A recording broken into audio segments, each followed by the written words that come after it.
we have to integrate the function which is mod of x minus 1 plus mod of x minus 2 plus mod of x minus 3 between the limit 1 to 4. So let's see how we will solve this problem. देखिए इस problem को solve करने के लिए सबसे पहले हमें modulus के बारे में पता होना चाहिए। मॉडुलस की जो बेसिक प्रॉपर्टीज हैं वो हमें पता होना चाहिए, तभी जाके हम लोग इस फंक्शन को इंटीग्रेट कर पाएंगे। तो मॉड के रिगार्डिंग अगर मुझे इन्फॉर्म करना है तो हम लोग ये बोल सकते हैं कि f x is equal to mod x. अगर आपके पास कोई एक फंक्शन है तो ये डिफाइन होता है, the mod x is always equal to x when x is greater equal to 0, और ये क्वांटिटी माइनस एक्स के बराबर होती है when x is less then 0।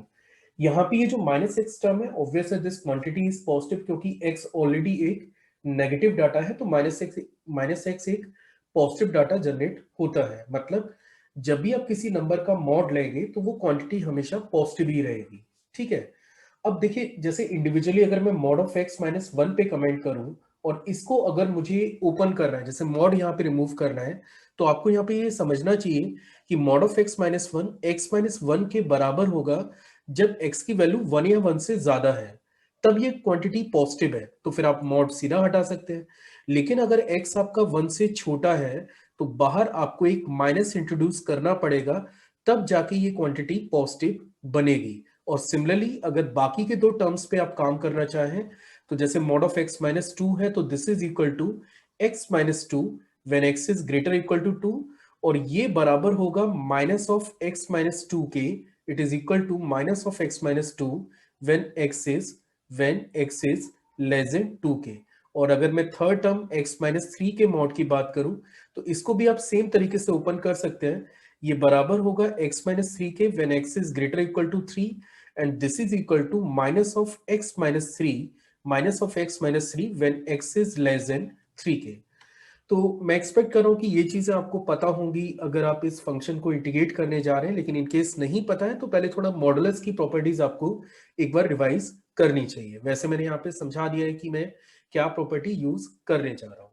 इसके अलावा जो दूसरा स्टेटमेंट आपको यहाँ पे रिक्वायर्ड होगा या दूसरी प्रॉपर्टी आपको रिक्वायर्ड होगी, and that is the property of the definite. Means suppose मेरे पास एक फंक्शन है और जिसको मैं ए टू बी इंटीग्रेट कर रहा हूँ, a to b suppose integrate कर रहा हूँ, तो ये बराबर होता है this is equal to a to c f x d x, a to c f x d x plus c to b f x d x के। मतलब वैसे इसका जनरल भी है, मतलब ऐसा नहीं कि आप केवल दो ही पार्ट में ब्रेक कर सकते हैं, आप दो से ज्यादा पार्ट्स में भी इसको ब्रेक कर सकते हैं।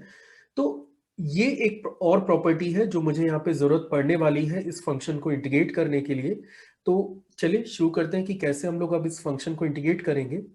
आप जैसा देख सकते हैं कि क्वेश्चन हमारे पास है, क्वेश्चन हमारे पास है 1 to 4, this is 1 to 4 mod of x minus 1 plus mod of x minus 2 plus mod of x minus 3 into D x के। तो ये फंक्शन मुझे इंटीग्रेट करना है।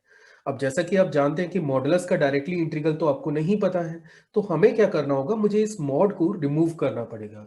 मॉड रिमूव करने के लिए सबसे पहले मैं इसको लिमिट्स में ब्रेक कर रहा हूं, इसकी लिमिट्स ब्रेक कर रहा हूं, और सबसे पहली लिमिट मैंने यूज की है फ्रॉम 1 to 2। 1 to 2 आपके पास फंक्शन है x माइनस 1 प्लस के mod of x minus 2 plus के मॉड ऑफ x माइनस 3 और dx के। तो एक तो हम इसे 1 to 2 में ब्रेक कर रहे हैं, दूसरा हम लोग इसे ब्रेक करेंगे 2 से 3 में। 2 से 3 में this is mod of x minus 1 plus mod of x minus 2 plus mod of x minus 3 and bracket closed. ठीक है, और एक हमें इसे ब्रेक करना पड़ेगा फ्रॉम 3 to 4। अगली लिमिट जो हमने ब्रेक की है that is from 3 to 4, and this is mod of x minus 1 plus mod of x minus 2 plus mod of x minus 3 into dx के। अब देखिए पहला क्वेश्चन यहाँ पे ये जनरेट होता है कि हाउ यू हैव डिसाइडेड कि यार यही लिमिट ब्रेक होगी 1 to 2, 2 to 3 या फिर 3 to 4। तो ये कैसे डिसाइड हुआ? ये हमने ऐसे डिसाइड किया क्योंकि यहाँ पे जितने भी फंक्शन इन्वॉल्व हैं, जैसे इसमें एक function mod of x minus 1 आपको नजर आ रहा है, एक mod of x minus 2 function है, और एक mod of x minus 3 function है। मॉड ऑफ एक्स माइनस 1 1 से पहले अलग नेचर रखेगा, मतलब 1 से पहले ये नेगेटिव होगा, मतलब एक्स माइनस 1 नेगेटिव होगा, तो मॉड लेने पे आपको बाहर माइनस लगाना पड़ेगा और 1 के बाद ये क्वांटिटी पॉजिटिव हो जाएगी। ऐसे ही 2 पे अगर कमेंट करें, x-2 के मॉड की बात करें, तो ये 2 से पहले अलग साइन रखेगा और 2 के बाद अलग साइन रखेगा, मतलब रहेगा पॉजिटिव, लेकिन अगर आप मॉड को रिमूव कर रहे हैं तो आपको प्लस माइनस को मैनेज करना पड़ेगा। ऐसे ही ये जो तीसरा फंक्शन है ये 3 पे चेंज होगा, जैसा कि मैंने ऊपर आपको क्वेश्चन में क्लियर किया हुआ है। तो चलिए आगे बात करते हैं। तो सबसे पहले मैं बात कर रहा हूं फ्रॉम 1 to 2। अब देखते हैं कि 1 to 2 ये फंक्शन क्या बनेगा। तो पहला पार्ट जो है इसको हम लोग लिखने जा रहे हैं, दैट इज फ्रॉम 1 to 2। अब आप देखिए, जैसा कि मैंने आपको बताया था कि मॉड ऑफ x माइनस 1 में अगर मैं मॉड को हटाना चाह रहा हूं तो 1 और 2 के बिटवीन ये जो क्वांटिटी है ये पॉजिटिव रहेगी। तो पहला टर्म आपका पॉजिटिव है, दिस इज पॉजिटिव।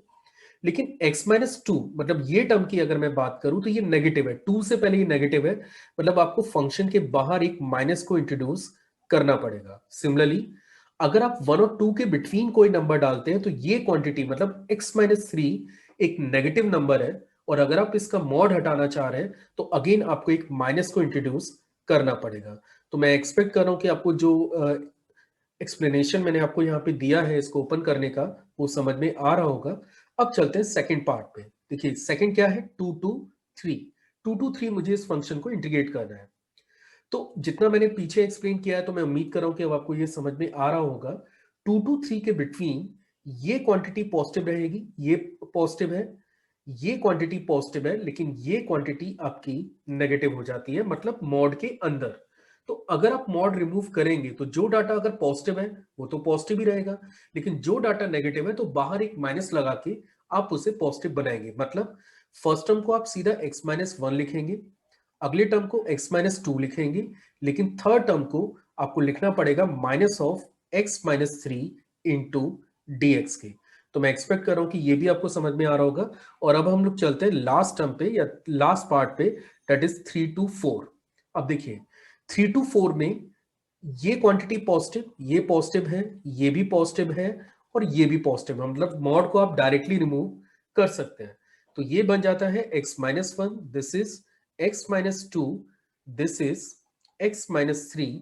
मतलब अब एक्स्ट्रा कोई भी माइनस आपको पूरे एक्सप्रेशन में इंट्रोड्यूस नहीं करना पड़ेगा, और ये इस पार्ट को हमने ब्रेक कर लिया।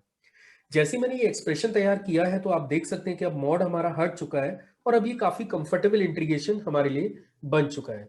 तो फर्दर अगर मुझे इसे इंटीग्रेट करना है, now the question will become I is equal to limit is between 1 to 2। अब आप इस फंक्शन को चेक करिए। देखिए पहला फंक्शन क्या बनेगा, this is x minus 1 minus x plus 2, this is minus x plus 3। ये फंक्शन मुझे मिला है इंटू डी एक्स। हम लोग नेक्स्ट लाइन में इसको थोड़ा सिंप्लीफाई कर लेंगे, अभी मैं इसको ऐसे ही लिख रहा हूं, that is 2 to 3 x minus 1 plus x minus 2 minus x plus 3 bracket closed into D x के।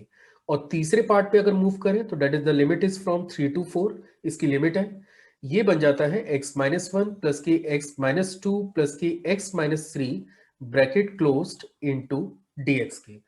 तो जैसा मैंने कहा था कि थोड़ा सा मैं इसको सिंप्लीफाई करके अगली लाइन में ही इसको हम लोग कॉम्पैक्ट फॉर्म में लिखना शुरू कर देंगे। तो अब आप देख सकते हैं कि ये बन जाता है I is equal to, now it is integral of 1 to 2।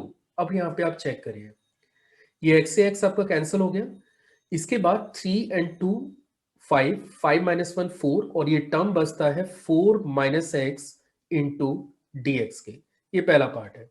Similarly जब आप ये पार्ट को सिंप्लीफाई करेंगे तो आप देख सकते हैं कि x से आपका x कैंसिल हो गया और 3 से आपका 3 भी कैंसिल हो गया, और ये केवल बचता है 2 to 3 और x dx के।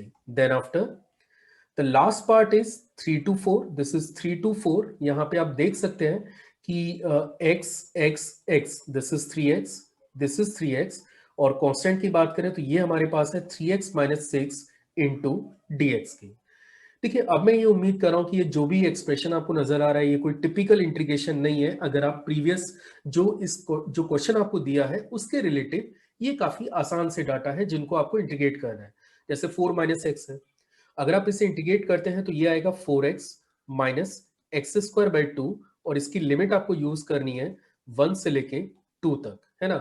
इसको अगर आप इंटीग्रेट करते हैं तो that is x square by two and the limit is from 2 to 3।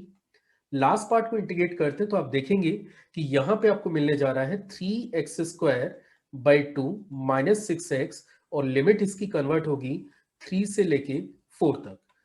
जब आप फर्स्ट पार्ट को सिंप्लीफाई करेंगे, ये वैल्यू आपको मिलेगी 2.5, अगली वैल्यू इट इज ऑल्सो 2.5, और लास्ट वैल्यू की बात करें तो ये आपको मिलने जा रहा है 9/2 के, जिसको आप 4.5 भी लिख सकते हैं। अब केवल इतना काम है कि इसको कॉम्पैक्ट फॉर्म में लेके आना है, सिंगल टर्म में कन्वर्ट करना है। तो i इज इक्वल टू हम लोग लिख सकते हैं this is 5/2, the first term is 5/2, second term भी आपका 5/2 है, और लास्ट टर्म आपके पास है 9/2 के, या फिर आप इसे सिंप्लीफाई करके लिख सकते हैं 90/2, and finally this is the answer of the given integral।